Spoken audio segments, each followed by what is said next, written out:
നമ്മൾ ഇന്ന് ഉപവാസത്തെക്കുറിച്ച് ആഴത്തിൽ പഠിക്കാൻ ഒരുങ്ങുമ്പോൾ OGs എന്നൊക്കെ ഇന്ന് കുട്ടികൾ പറയുന്ന ആ ഓൾഡ് ജനറേഷനെ ഓർത്തെടുക്കുക. ഇന്ന് അങ്ങനെയാണ്, ഉപവാസം എടുക്കുന്ന എന്തോ വലിയ കാര്യമായിട്ട് വിചാരിച്ചു വെച്ചിരിക്കുകയാണ്. അങ്ങനെയല്ല.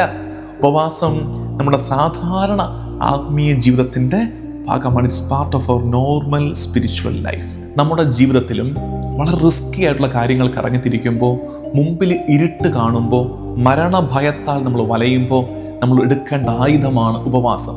കെട്ടവാക്കുകൾ പറയുന്നതിൽ നിന്ന് അധരത്തിനും, അശുദ്ധി കാണുന്നതിൽ നിന്ന് കണ്ണുകൾക്കും, പരദൂഷണം കേൾക്കുന്നതിൽ നിന്ന് കാതുകൾക്കും ഉപവാസം എടുക്കുന്ന ഉപവാസത്തിന്റെ ഒരു പുതിയ മാനം. ഈശോ മിശിഹായിക്ക് സ്തുതിയായിരിക്കട്ടെ. മാർഗം നോമ്പുകാല ധ്യാനത്തിൻ്റെ ഒരു സ്പെഷ്യൽ എപ്പിസോഡാണ്. നമുക്കറിയാം, നോമ്പുകാലത്തിൻ്റെ എല്ലാ ദിവസവും വൈകിട്ട് 8 മണിക്കാണ് നോമ്പുകാലത്തിൻ്റെ ഈ ധ്യാനം നിങ്ങളിലേക്ക് എത്തുന്നത്. മാർഗം, the way, walking with Christ from ashes to alleluia. എന്നാൽ ഇത് നമ്മൾ ഈ സാധാരണ ഈ ടെക്സ്റ്റ് ബുക്കുകളൊക്കെ പഠിക്കാൻ കിട്ടുമ്പോൾ അതിന് സപ്ലിമെൻ്ററി ടെക്സ്റ്റ് കിട്ടുമല്ലോ. മാർഗത്തിൻ്റെ ഓരോ എപ്പിസോഡിനെയും നമ്മൾ വിളിക്കുന്നത് ചാപ്റ്റർ എന്നാണ്. ചാപ്റ്റർ 1, ചാപ്റ്റർ 2 എന്ന് പറഞ്ഞാണ് അതിങ്ങനെ പോകുന്നത്. അപ്പോൾ ഒരു പഠന രീതിയാണ്. അപ്പോൾ അതിന് സപ്ലിമെൻ്ററി ടെക്സ്റ്റ് കിട്ടുകയാണെന്ന് വിചാരിച്ചാൽ മതി. ഇന്നലെ ഞാൻ മാർഗത്തിൽ സൂചിപ്പിച്ചതുപോലെ ഇന്നത്തെ ഈ സ്പെഷ്യൽ എപ്പിസോഡ്സ് വെള്ളിയാഴ്ചകളിലാണ് നമ്മളിലേക്ക് എത്തുന്നത്. ഇനി ഏതെങ്കിലും അഡീഷണൽ വരികയാണെങ്കിൽ അത് പിന്നീട് എത്തിക്കോളും. പക്ഷേ വെള്ളിയാഴ്ചകളിൽ, ഇനി വരുന്ന 3 വെള്ളിയാഴ്ചകളിൽ, ഇന്ന് തുടങ്ങി 3 വെള്ളിയാഴ്ചകളിൽ ഒരു ബേസിക് ടീച്ചിങ് എന്തിനെക്കുറിച്ച്? ക്രിസ്തീയ പുണ്യ പ്രവർത്തികളെക്കുറിച്ച്. അതിൽ ഇന്ന് നമ്മൾ തുടങ്ങുന്നത് ഉപവാസത്തെക്കുറിച്ചാണ്. നിങ്ങൾ ചെയ്യേണ്ടത് ഇത് ശ്രദ്ധയോടെ കേട്ട് മനസ്സിലാക്കണം. ഞാനിത് മറ്റുള്ളവരിലേക്ക് പങ്കുവയ്ക്കാൻ പറയുമ്പോൾ അതിൻ്റെ പ്രോപ്പർ സെൻസിലെടുക്കണം. കാരണം ഈ ടീച്ചിങ്ങിൻ്റെ, പ്രബോധനത്തിൻ്റെ കുറവ് കൊണ്ട് ഒരാൾ കാര്യം മനസ്സിലാക്കാതെ പോരുത്, തെറ്റായി കാര്യങ്ങൾ മനസ്സിലാക്കരുത്. അപ്പോൾ ഇത് അങ്ങനെയുള്ളവരിലേക്ക് ഇത് എത്തിക്കാൻ നിങ്ങൾക്ക് ശ്രദ്ധയുണ്ടാകട്ടെ. അപ്പോൾ ഇന്ന് നമ്മൾ ഉപവാസത്തെക്കുറിച്ച്, അടുത്ത വെള്ളിയാഴ്ച പ്രാർത്ഥനയെക്കുറിച്ച്, അതിനുശേഷം വരുന്ന വെള്ളിയാഴ്ച ധർമ്മദാനത്തെക്കുറിച്ച്, അങ്ങനെ പ്രാർത്ഥന, ഉപവാസം, ധർമ്മദാനം 3 നമ്മൾ ഗൗരവത്തോടെ പഠിക്കും. ഇന്നത്തെ ഈ എപ്പിസോഡിൽ നമ്മൾ മനസ്സിലാക്കാൻ പോകുന്ന കാര്യം എന്താണെന്നുള്ളത് ആദ്യമേ പറയാം. അപ്പോൾ നിങ്ങൾക്ക് അത് വെച്ച് ഇത് കേട്ടിരിക്കാമല്ലോ. ആമുഖമായിട്ട് ഉപവാസത്തെക്കുറിച്ച് ഒരു ജനറൽ അണ്ടർസ്റ്റാൻഡിങ്, ഈ നമ്മുടെ ഈ യാത്രയുടെ ഭാഗമായി എന്തുകൊണ്ട് ഉപവാസത്തെ മനസ്സിലാക്കണം, മാർഗം ഈ യാത്രയുടെ ഭാഗമായിട്ട്. അതിനെ തുടർന്ന് നമ്മൾ മനസ്സിലാക്കുന്നത് ഈശോ ഉപവാസത്തെ എങ്ങനെ മനസ്സിലാക്കി, എങ്ങനെ അതിനെക്കുറിച്ച്, എന്തതിനെക്കുറിച്ച് പഠിപ്പിച്ചു. 2, പഴയ നിയമത്തിൽ ഉപവാസമെടുത്ത 7 ഇടങ്ങൾ, 7 സ്ഥലങ്ങൾ അല്ലെങ്കിൽ വ്യക്തികളെ നമ്മൾ കാണും. അത് രസകരമായൊരു ടീച്ചിങ് ആയിരിക്കും. ഉപവാസമെടുത്ത 7 ഇടങ്ങൾ അല്ലെങ്കിൽ 7 വ്യക്തികൾ, അവരിൽ ഉപവാസം ഉണ്ടാക്കിയ മാറ്റം അല്ലെങ്കിൽ ഉപവാസത്തിൻ്റെ പവർ എന്താണെന്ന് അതിൽ നിന്ന് മനസ്സിലാകും. അതിനുശേഷം സഭാപിതാക്കന്മാർ ഉപവാസത്തെക്കുറിച്ച് പഠിപ്പിച്ചിരിക്കുന്നത്, അതിനു മുമ്പ് സെയിൻസ്, ഉപവാസം ജീവിച്ച വിശുദ്ധർ, ഉപവാസ ശൈലി എടുത്ത വിശുദ്ധർ, അതിനുശേഷം നമ്മൾ എപ്പോഴും ചെയ്യാറുള്ള പോലെ സഭാപിതാക്കന്മാർ ഉപവാസത്തെക്കുറിച്ച് എന്താണ് പഠിപ്പിച്ചിരിക്കുന്നത്, മാർപ്പാപ്പമാരുടെ നിലപാട്, അവസാനം കുറച്ച് പ്രാക്ടിക്കൽ സജഷൻസ്. ഇത്രയുമാണ് നമ്മുടെ ഈ ഒരു ഡീറ്റെയിൽഡ് ടോക്ക്. ഇന്നത്തത് സാധാരണ മാർഗം എപ്പിസോഡ് പോലെ 10-15 മിനിറ്റിൽ നിൽക്കുന്ന ഒന്നല്ല, ഒരല്പം സമയമെടുക്കും. നിങ്ങൾ വേണമെങ്കിൽ 1.5x കേട്ടാലും മതി. 2x കേൾക്കുന്നെങ്കിൽ അങ്ങനെ. സമയമുള്ളപ്പോൾ സമാധാനത്തോടെ ഇരുന്ന് പിന്നീടൊന്ന് കേൾക്കുകയും ചെയ്യണം.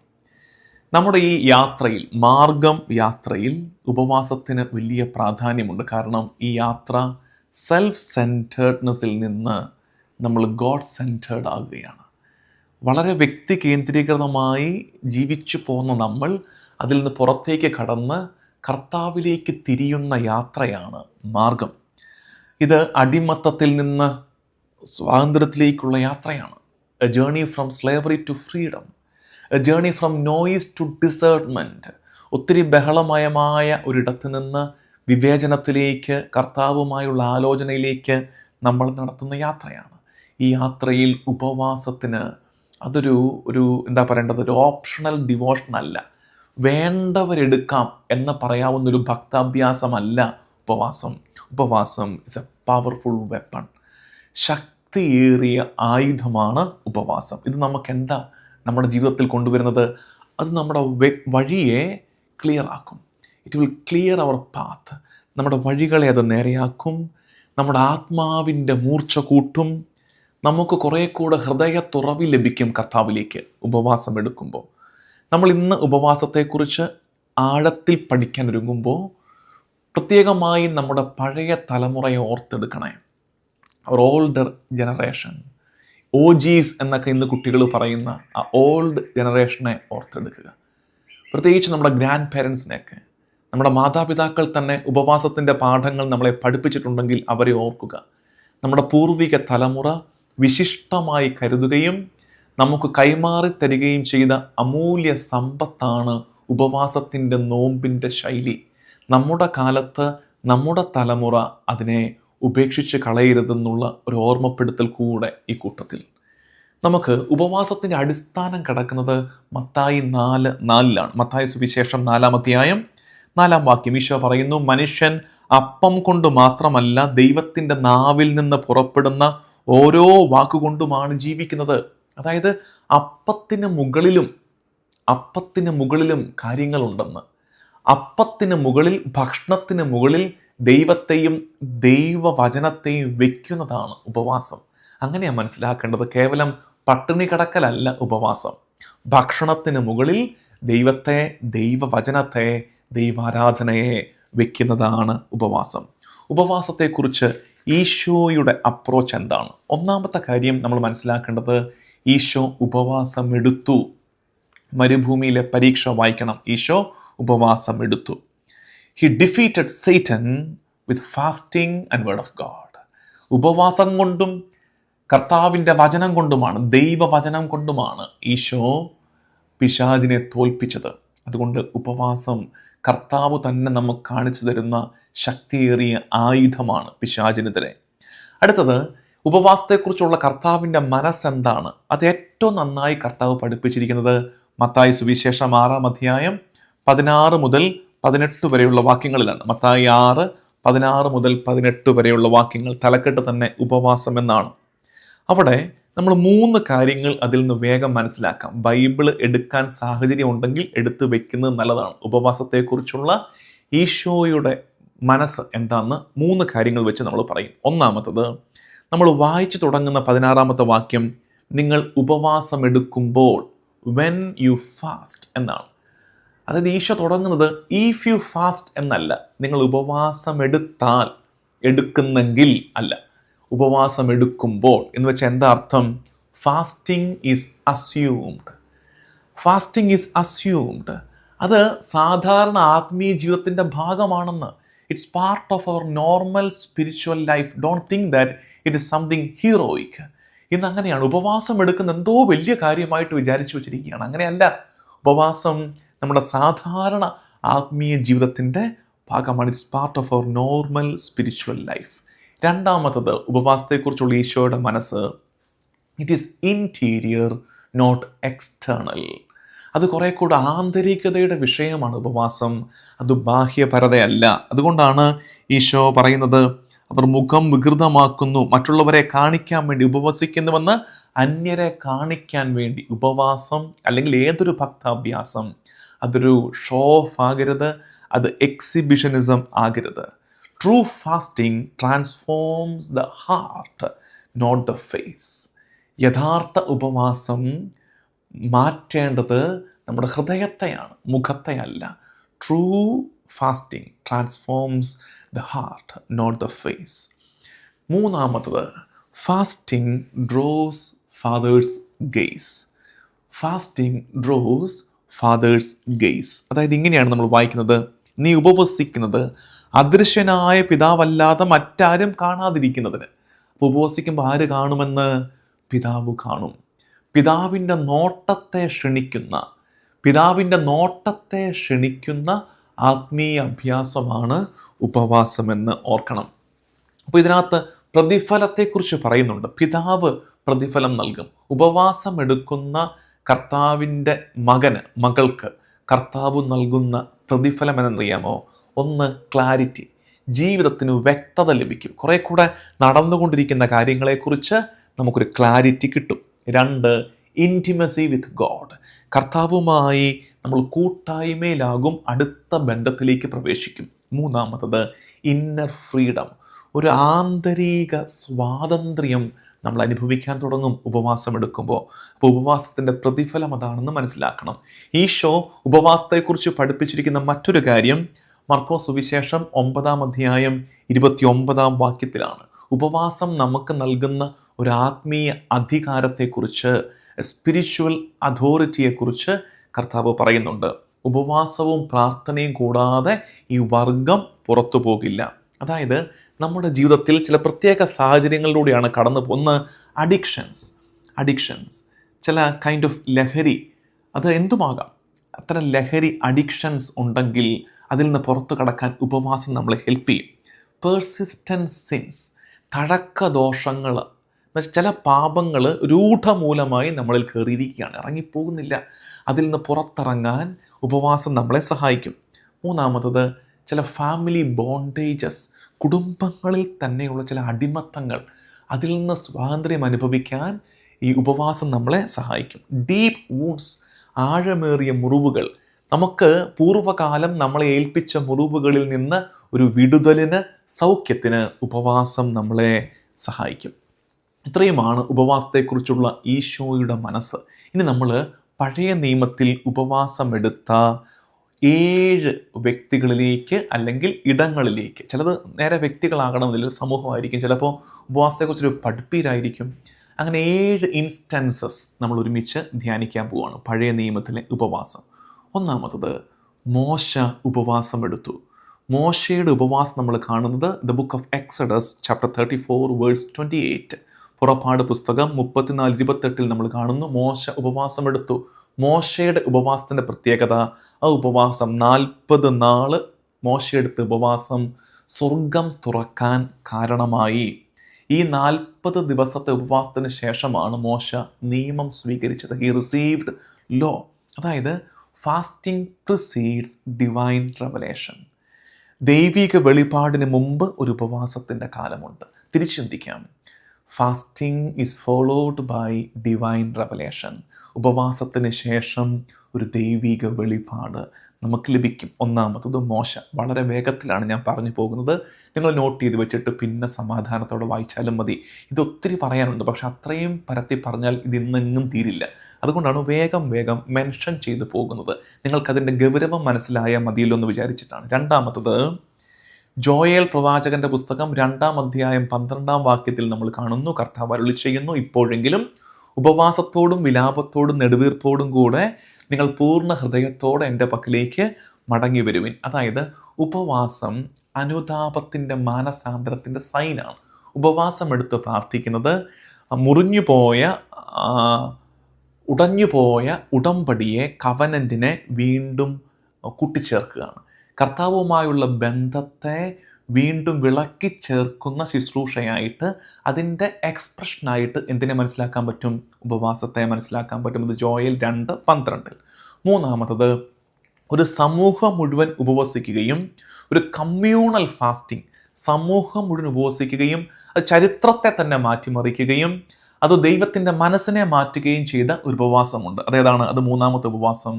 യോന പ്രവാചകന്റെ പുസ്തകം 3:5-10 നിനിവേ ജനം ഉപവസിച്ചത്.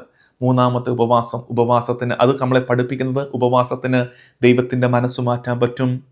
കൂട്ടായ്മയിൽ ഒരുമിച്ച് ഉപവസിക്കുന്നത് ചരിത്രത്തെ തന്നെ മാറ്റും. പ്രത്യേകിച്ച് നമ്മൾ കടന്നു പോയ ചില സാഹചര്യങ്ങളിൽ ഇത്തരം കൂട്ടായ്മകളിൽ ഒരു കുടുംബത്തിന് ചരിത്രത്തെ മാറ്റാൻ, നാൾ വഴികളെ മാറ്റിയെടുക്കാൻ, ഒരു സമൂഹം കടന്നു പോകുന്ന ചരിത്രത്തെ മാറ്റിയെടുക്കാൻ ഉപവാസത്തിന് ശക്തിയുണ്ട്. 4 ഉപവാസം മുമ്പിൽ ഒരു റിസ്ക് പിടിച്ച പണിയാണ്. മരണമുഖത്താണ് നിൽക്കുന്നത്. തൊട്ട് മുമ്പിൽ മരണമുണ്ട്. Facing the death.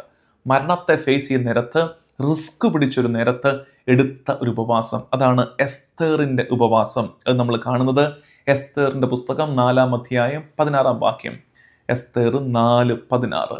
നമ്മുടെ ജീവിതത്തിലും വളരെ റിസ്കി ആയിട്ടുള്ള കാര്യങ്ങൾക്ക് ഇറങ്ങിത്തിരിക്കുമ്പോൾ, മുമ്പിൽ ഇരുട്ട് കാണുമ്പോൾ, മരണഭയത്താൽ നമ്മൾ വലയുമ്പോൾ നമ്മൾ എടുക്കേണ്ട ആയുധമാണ് ഉപവാസം. അവിടെ ഉപവാസം നമ്മൾ എന്തിലേക്ക് നയിക്കും?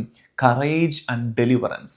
ഒരു ധൈര്യത്തിലേക്ക്, ഒരു വിടുതലിലേക്ക് ഉപവാസം നമ്മളെ നയിക്കും. എസ്തറിൻ്റെ ഉപവാസം പോലെ. അഞ്ചാമത്തത് ദാനിയേലിൻ്റെ ഉപവാസം. ദാനിയേലിൻ്റെ ഉപവാസം ദാനിയേലിന് അധിക ജ്ഞാനവും ദൈവിക വെളിപാടും സമ്മാനിച്ചു. ദാനിയേൽ ആദ്യം വീഞ്ഞും സമ്പന്ന ഭക്ഷണവും ഒക്കെ വേണ്ടെന്ന് വെച്ചു. പിന്നെ മെല്ലെ കഠിന ഉപവാസത്തിലേക്ക് പ്രവേശിക്കുന്നത് നമ്മൾ കാണുന്നുണ്ട്. അതിനെക്കുറിച്ച് പറയുന്നത് A fasting Daniel became a discerning Daniel. A fasting Daniel became a discerning Daniel. എന്ന് വെച്ചാൽ ഉപവാസം എടുക്കുന്ന ദാനിയേല് കുറെ കൂടെ വിവേചന ശക്തിയുള്ള ദാനിയേലായിട്ട് മാറി. കുറെ കൂടെ ദൈവത്തോട് ആലോചന ചോദിക്കുന്ന ദാനിയേലായിട്ട് മാറി. അപ്പോൾ ഉപവാസം നമ്മളെ അങ്ങനെ സഹായിക്കും. ആറാമത്തത് ഏലിയായുടെ ഉപവാസം, ദ ഫാസ്റ്റിംഗ് ഓഫ് എലൈജ. ഏലിയായുടെ ഉപവാസം എന്താ ചെയ്യുന്നറിയാമോ? തൻ്റെ ദൗത്യം ഒന്ന് തകർന്നു പോവുകയാണ്. ഏലിയ ക്ഷീണിക്കുകയാണ്. ഏലിയ ക്ഷീണിക്കുന്ന ഇടത്ത് ഉപവാസമെടുത്ത് ഏലിയ ശക്തി ആർജിക്കുകയും ദൗത്യം പൂർത്തീകരിക്കുകയും ചെയ്യുന്നു. The fasting which sustains mission. ദൗത്യത്തെ മുന്നോട്ട് കൊണ്ടുപോകാൻ ബലം നൽകുന്ന ഫാസ്റ്റിംഗ്. അതാണ് ഏലിയായുടെ ഫാസ്റ്റിംഗ്. ഏഴാമത്തത് ഹന്നായുടെ ഫാസ്റ്റിംഗ്. ഹന്ന, സാമുവലിൻ്റെ അമ്മയായ ഹന്നായുടെ ഫാസ്റ്റിംഗ്. അവൾക്ക് ദൈവാനുഗ്രഹത്തെ സ്വീകരിക്കാൻ അവളെ ഒരുക്കുന്നുണ്ട് ഉപവാസം. അവളുടേത് കൃത്യം ഇങ്ങനെ ഭക്ഷണം വേണ്ടെന്ന് വെച്ചുകൊണ്ട് ഉപവാസത്തെക്കാൾ ഉപരി എ ഫാസ്റ്റിംഗ് ഇൻ സ്പിരിറ്റ്, ആത്മാവിൽ അവളെടുത്ത ഉപവാസം. എന്ന് വെച്ചാൽ അവൾക്ക് ലഭിക്കുന്ന ആശ്വാസ വാക്കുകളിൽ നിന്ന് she detached herself from all those consolations and attached herself to God. തൻ്റെ ചുറ്റും തനിക്ക് ലഭിക്കുന്ന ആശ്വാസത്തിൻ്റെ വാക്കുകളിൽ നിന്ന് തന്നെ മാറ്റി ദൈവത്തിൻ്റെ സാമീപ്യത്തിലേക്ക് അവൾ മാറി നിൽക്കുകയാണ്. ദൈവത്തിൻ്റെ അതാണ് ആഫ്റ്റർ ഓൾ ഉപവാസം. അങ്ങനെ അവൾ പ്രാർത്ഥിച്ചു കഴിഞ്ഞപ്പോൾ എന്തായി? അതായത് അനുഗ്രഹം വരുന്നതിന് മുമ്പേ, അത്ഭുതം കാണുന്നതിന് മുമ്പേ അവൾ ആശ്വാസം അനുഭവിച്ചു. അതാണ് നമ്മൾ വായിക്കുന്നുണ്ട്. സാമുവലിൻ്റെ 1-ാം പുസ്തകത്തിൻ്റെ 1-ാം അധ്യായത്തിൻ്റെ 7 മുതലുള്ള വാക്യങ്ങളിലാണ് ഇവളുടെ ഉപവാസവും ഇവളുടെ നിലവിളിയും പ്രാർത്ഥനയും നമ്മൾ കാണുന്നത്. അതിനകത്ത് ഞാൻ ഈ പറഞ്ഞ കാര്യമുണ്ട്, അത് വളരെ പ്രധാനപ്പെട്ടത്. ഉത്തരം ലഭിക്കുന്നതിന് മുമ്പേ, അത്ഭുതം കാണുന്നതിന് മുമ്പേ അവളുടെ ആത്മാവിൽ അവൾ എടുത്ത ഉപവാസം അവൾക്ക് ആശ്വാസം നൽകുന്നു. അതിൻ്റെ തെളിവാണ് 18-ാമത്തെ വാക്യം. അവൾ പ്രതിവചിച്ചു, ഈ ദാസിക്ക് അങ്ങയുടെ കൃപാകടാക്ഷം ഉണ്ടാകട്ടെ. അനന്തരം അവൾ പോയി ഭക്ഷണം കഴിച്ചു. അപ്പോൾ അതുവരെ ഭക്ഷണം കഴിക്കാതിരുന്ന് പ്രാർത്ഥിക്കുകയാണ്, ഉപവാസം എടുക്കുകയാണ്. അനന്തരം അവൾ പോയി ഭക്ഷണം കഴിച്ചു. എന്നിട്ട് പറയുകയാണ്, പിന്നീട് ഒരിക്കലും അവളുടെ മുഖം മ്ലാനമായിട്ടില്ല. ഉപവാസം തന്നെ അവൾക്ക് അനുഗ്രഹമാകുന്നു. ഉപവാസത്തിൻ്റെ പിന്നാലെ ഒരു അനുഗ്രഹം വരുന്നുണ്ട്. അതാണ് സാമുവൽ, ഇസ്രായേലിൻ്റെ വലിയ പ്രവാചകൻ, ഇസ്രായേലിൻ്റെ ഒടുവിലത്തെ ജഡ്ജ്, ന്യായാധിപൻ. അപ്പോൾ അതിനു മുമ്പ് തന്നെ ഉപവാസമെടുത്ത് പ്രാർത്ഥിച്ചപ്പോൾ തന്നെ അവൾ ആശ്വാസം അനുഭവിക്കുന്നു. അപ്പോൾ പഴയ നിയമത്തിൽ ഉപവാസമെടുത്ത 7 ഇടങ്ങൾ, 7 വ്യക്തികളിലൂടെ നമ്മൾ യാത്ര ചെയ്യുകയായിരുന്നു. ഇനി വിശുദ്ധരുടെ ചില ജീവിതങ്ങൾ വേഗം പറയാം, 1-2 സെൻറ്റൻസ് വെച്ച്. ഇത് പറയുന്നതെന്നറിയാമോ പ്രിയമുള്ളവരെ? ഇത് കേട്ട് ഉപവാസത്തോട് നമുക്കൊരു ആഭിമുഖ്യം ഉണ്ടാകണം. അതാണ് അത്യാവശ്യം വേണ്ടത്. ഉപവാസം എടുക്കേണ്ടതാണ്. ഇന്നത്തെ ഒരു ട്രെൻഡിൽ ഇതിലൊന്നും വലിയ കാര്യമില്ല എന്ന് പറയുന്നിടത്ത് ഇത് ഇന്നും ഇന്നലെയും തുടങ്ങിയതല്ലെന്നും, ഉപവാസം ദൈവജനത്തിന് കർത്താവ് നൽകിയിരിക്കുന്ന ആത്മീയ ആയുധമാണെന്ന് തിരിച്ചറിഞ്ഞ് ഉപവാസത്തെ പുൽകാൻ നമുക്ക് കഴിയണം. ഫ്രാൻസിസ് അസീസി നമ്മുടെ ഈ ആത്മമോഹങ്ങളെ ടൈം ചെയ്യാൻ, മെരുക്കിയെടുക്കാൻ ഉപവാസത്തെ ഉപയോഗിച്ച ആളാണ്. ഉപരിയായൊരു ആനന്ദം ഉപവാസത്തിൽ കണ്ടെത്തിയ ആളാണ്. Time, self will and cultivate Joy. ഇത് രണ്ടും ഫ്രാൻസിസ് അസീസി ഉപവാസത്തിലൂടെ നേടിയെടുത്തിട്ടോ ക്രൂശിതനായ ഈശോയോട് താതാത്മ്യം പ്രാപിച്ചു. ഉപവാസമെടുത്ത് ക്രൂശിതനായ ഈശോയോട് താതാത്മ്യം പ്രാപിച്ചു ഫ്രാൻസിസ് അസീസി. അടുത്തത് Catherine of Siena. Catherine of Siena ഉപവാസത്തെ ഏറെ പുൽകിയ വിശുദ്ധയാണ്. ഈ വിശുദ്ധയുടെ പ്രത്യേകത സഭയുടെ നേതാക്കന്മാരെ പോലും തിരുത്തുന്ന കറക്ഷൻസ് കൊടുത്തിട്ടുള്ള വിശുദ്ധിയാണ് കാതറിൻ ഓഫ് സിയന്ന. അപ്പോൾ ഉപവാസം ഒരാളിൽ പ്രവാചക ധീരത കൊണ്ടുവരുന്നു. പ്രവാചക ധീരത ഉപവാസം സമ്മാനിക്കുന്നു. ജോൺ മരിയ വിയാനി, വൈദികരുടെ മധ്യസ്ഥനായ ജോൺ മരിയ വിയാനി ഉപവാസമെടുത്ത് പ്രാർത്ഥിച്ച ആത്മാക്കളെ നേടിയെടുത്തു. അതായത് ഒരു ആത്മീയ അധികാരം, സ്പിരിച്വൽ അതോറിറ്റി എക്സസൈസ് ചെയ്യാൻ, അതൊരു വൈദികന് ഒരു സന്യാസിനിക്ക്, സന്യസ്തന്, ഒരു അപ്പന്, ഒരു അമ്മയ്ക്ക് തൻ്റെ മക്കൾക്ക് തനിക്ക് ഏൽപ്പിക്കപ്പെട്ടിരിക്കുന്നവരുടെ മേൽ ആത്മീയ അധികാരവും ആത്മാക്കളെ കർത്താവിനായി നേടിയെടുക്കാനും ഉപവാസം നമ്മളെ സഹായിക്കും. കൽക്കട്ടയിലെ മദർ തെരേസ ഉപവാസത്തിലൂടെ കൂടുതൽ മറ്റുള്ളവരെ സ്നേഹിക്കാൻ, പാവങ്ങളെ സ്നേഹിക്കാൻ കൽക്കട്ടയിലെ മദർ തെരേസയ്ക്ക് കഴിഞ്ഞു. പാദ്രെ പിയോ, വലിയ വിശുദ്ധനായ പാദ്രെ പിയോ ഉപവാസമെടുത്ത് കർത്താവുമായി കൂട്ടായ്മയിലാവുകയും കമ്മ്യൂണിയൻ വിത്ത് ജീസസ് ക്രൈസ്റ്റ്, കർത്താവുമായി കൂട്ടായ്മയിലാവുകയും എക്സ്ട്രാ ഓർഡിനറി സ്പിരിച്വൽ ഗിഫ്റ്റ്സ് പ്രാപിക്കുകയും ചെയ്തു. എന്നുവെച്ചാൽ അതിസ്വാഭാവിക ആത്മീയ ദാനങ്ങൾ സ്വീകരിച്ചു. പാദ്രെ പിയോ ഉപവാസമെടുത്തു പ്രാർത്ഥിച്ചു. അപ്പോൾ ഉപവാസമെടുത്ത വിശുദ്ധരുടെ നീണ്ട നിര നമുക്ക് മാതൃക നൽകുകയാണെന്ന് തിരിച്ചറിയണം. സഭാപിതാക്കന്മാരുടെ പ്രബോധനങ്ങളിലേക്ക് വരാം. 2-3 പിതാക്കന്മാർ, 3-4 പിതാക്കന്മാർ വേഗം മനസ്സിലാക്കാം. അതിലൊന്നാമത്തത് saint Basil the great. Saint Basil ഒന്നാന്തരമായൊരു പഠിപ്പിര് കിടപ്പുണ്ട് ബേസിൽ പിതാവിൻ്റെ പ്രബോധനങ്ങളിൽ. എന്നറിയാമോ ഉപവാസത്തെക്കുറിച്ച് പറയുന്നത്? അദ്ദേഹം പറയുന്നത്, fasting was ordained in paradise. Fasting was ordained in Eden. പറുദീസായിൽ തന്നെ കർത്താവ് ഉപവാസം നടപ്പിലാക്കിയിരുന്നുവെന്ന് നമ്മൾ കേൾക്കുമ്പോൾ, ദൈവമേ എപ്പോ? പറുദീസായിൽ തന്നെ ദൈവം ഉപവാസം നടപ്പിലാക്കിയിരുന്നു. എന്നിട്ട് അദ്ദേഹം പറയുകയാണ്, അതുകൊണ്ടാണ് കർത്താവ് പറഞ്ഞത് ഡു നോട്ട് ഈറ്റ്, തിന്നരുത് എന്ന് പറയുന്നതാണല്ലോ ഉപവാസം. അപ്പോൾ നമുക്ക് പറ്റിയ വീഴ്ച എന്താ? ഈ ആത്മനിയന്ത്രണം, തിന്നരുതെന്ന് കർത്താവ് പറഞ്ഞ കൽപ്പന അനുസരിക്കുന്നതിലുള്ള ആത്മനിയന്ത്രണം ഇല്ലാതെ പോയപ്പോൾ അത് പാപമായി മാറി. അപ്പോൾ ഭക്ഷണം കഴിച്ചാണ് നമ്മൾ ആദ്യത്തെ പാപം കമ്മിറ്റ് ചെയ്തതെങ്കിൽ ഭക്ഷണത്തെ വർജിച്ച് we are returning to paradise. അങ്ങനെയാണ് ബേസിൽ പിതാവ് ഇതിനെക്കുറിച്ച് എത്ര സുന്ദരമാണെന്ന് ഓർത്ത് നോക്കിക്കേ. ഭക്ഷണത്താലെ വീണ മനുഷ്യൻ ഭക്ഷണത്തെ വർജിച്ച് ഏദനിലേക്ക്, പറുദീസായിലേക്ക് യാത്ര ചെയ്യുകയാണ്. ഇങ്ങനെയാണ് ഇതിനെക്കുറിച്ച് പറയുന്നത്, we lost Eden by eating wrongly, we return by fasting rightly. We lost paradise by eating wrongly. തെറ്റായി ഭക്ഷിച്ച് നമുക്ക് പറുദീസ നഷ്ടമായി. We return by fasting rightly. ശരിയായി ഉപദേശിച്ച് നമ്മൾ പറുദീസായിലേക്ക് തിരിച്ചു പോവുകയാണെന്ന്. നല്ല പഠിപ്പീരല്ലേ ബേസിൽ പിതാവിൻ്റെത്. അടുത്തത് ക്രിസോസ്റ്റോം പിതാവിൻ്റെ പഠിപ്പീര്. ക്രിസോസ്റ്റോം പിതാവ് കുറെ കൂടെ റാഡിക്കലായിട്ടാണ് പഠിപ്പിക്കുന്നത്. ഇങ്ങനെയാണത്, ഡു യു ഫാസ്റ്റ്? ചോദിക്കാൻ, ഡു യു ഫാസ്റ്റ്? നിങ്ങൾ ഉപവാസം എടുക്കുന്നുണ്ടോ? ഉത്തരം യെസ് എന്നാണെങ്കിൽ അടുത്തത് പ്രൂവ് ഇറ്റ്, തെളിയിക്കൂ. Prove it by your work. നിങ്ങൾ ഉപവാസം എടുക്കുന്നുണ്ടെങ്കിൽ നിങ്ങളുടെ പ്രവർത്തികൾ കൊണ്ട് അത് തെളിയിക്കാൻ ക്രിസോസ്റ്റം പിതാവ് പറയുന്നു. അതിൻ്റെ അർത്ഥം എന്താ? യാക്കോബ് ശ്ലീഹയുടെ ലേഖനത്തിൽ കാണുന്നത് പോലെ പ്രവർത്തി കൂടാത്ത വിശ്വാസം നിർജീവമാണെന്ന് പറയുന്നത് പോലെ ഉപവാസം അതിൻ്റെ മേന്മ കാണിക്കേണ്ടത് പ്രവർത്തികളിലൂടെ ആയിരിക്കണമെന്ന്. എന്നിട്ട് പറയുകയാണ്, ഉപവാസം എടുക്കേണ്ടത് നിങ്ങളുടെ അധരത്തിനാണ്. ഫൗൾ വേർഡ്സിൽ നിന്ന്, മോശം വാക്കുകൾ പറയുന്നതിൽ നിന്ന് നിങ്ങളുടെ അധരങ്ങൾക്ക് ഉപവാസം എടുക്കുക. അശുദ്ധി കാണുന്നതിൽ നിന്ന് നിങ്ങളുടെ കണ്ണുകൾക്ക് ഉപവാസം എടുക്കുക. ഇംപ്യൂരിറ്റീസ്, അശുദ്ധി കാണുന്നതിൽ നിന്ന് കണ്ണുകൾക്ക് ഉപവാസം എടുക്കുക. സ്ലാൻഡർ, പരദൂഷണം കേൾക്കുന്നതിൽ നിന്ന് കാതുകൾക്ക് ഉപവാസം എടുക്കുക. പുതിയൊരു ഉപവാസത്തിൻ്റെ മാനം കണ്ടോ? അതായത് കെട്ടവാക്കുകൾ പറയുന്നതിൽ നിന്ന് അധരത്തിനും, അശുദ്ധി കാണുന്നതിൽ നിന്ന് കണ്ണുകൾക്കും, പരദൂഷണം കേൾക്കുന്നതിൽ നിന്ന് കാതുകൾക്കും ഉപവാസമെടുക്കുന്ന ഉപവാസത്തിൻ്റെ ഒരു പുതിയ മാനം ക്രിസോസ്റ്റം പിതാവ് നമുക്ക് പറഞ്ഞു തരികയാണ്. അതായത് പിതാവ് പറയുന്നതിൻ്റെ അർത്ഥം ഇത്രയേ ഉള്ളൂ. ലളിതമായിട്ട് പറഞ്ഞാൽ, മറ്റുള്ളവരെ കൊന്നു തിന്നിട്ട് ഞാൻ ഉപവാസം എടുക്കുന്നു എന്ന് പറയുന്നതിൽ എന്തർത്ഥമാണുള്ളത്? മറ്റുള്ളവരെ കൊന്നു തിന്നിട്ട് ഞാൻ ഭക്ഷണം കഴിക്കുന്നില്ല, ഞാൻ ഇറച്ചി കഴിക്കുന്നില്ല, ഞാൻ മീൻ കഴിക്കുന്നില്ല എന്ന് പറയുന്നതിൽ എന്ത് മേന്മയാണുള്ളത്? അതിലും ഭേദം നീ ഭക്ഷണം കഴിക്കുന്നതല്ലേ.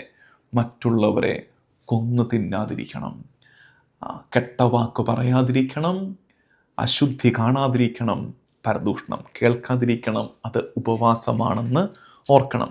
അത്തനേഷ്യസ് പിതാവ് ഉപവാസത്തെക്കുറിച്ച് പറയുന്നത്, അത് ഈശോയുമായി ബന്ധപ്പെടുത്തി പറയുന്നൊരു നല്ല വാക്യമുണ്ട് അത്തനേഷ്യസ് പിതാവിൻ്റെത്. അതിങ്ങനെയാണ്: when you fast we are standing beside Christ in the desert. നമ്മൾ ഉപവസിക്കുമ്പോൾ മരുഭൂമിയിൽ നിൽക്കുന്ന കർത്താവിൻ്റെ ചാരത്ത് നമ്മൾ നിൽക്കുകയാണെന്ന്. എത്ര രസമാണത്!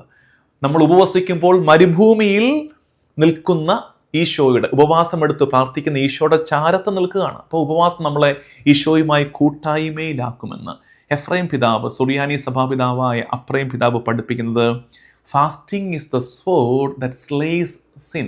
പാപത്തെ അറുത്ത് കളയുന്ന വാളാണ് ഉപവാസം. അതായത് പാപം അതിൻ്റെ ഫലം പുറപ്പെടുവിക്കുന്നതിന് മുമ്പേ പാപത്തിൻ്റെ വേരിനെ ഉണക്കിക്കളയാൻ ഉപവാസം നമ്മളെ സഹായിക്കുമെന്ന്. പാപം അതിൻ്റെ ദുഷ്ടഫലം പുറപ്പെടുവിക്കുന്നതിന് മുമ്പ് പാപത്തിൻ്റെ വിഷവേരിനെ ഉണക്കിക്കളയാൻ ഉപവാസം നമ്മളെ സഹായിക്കും.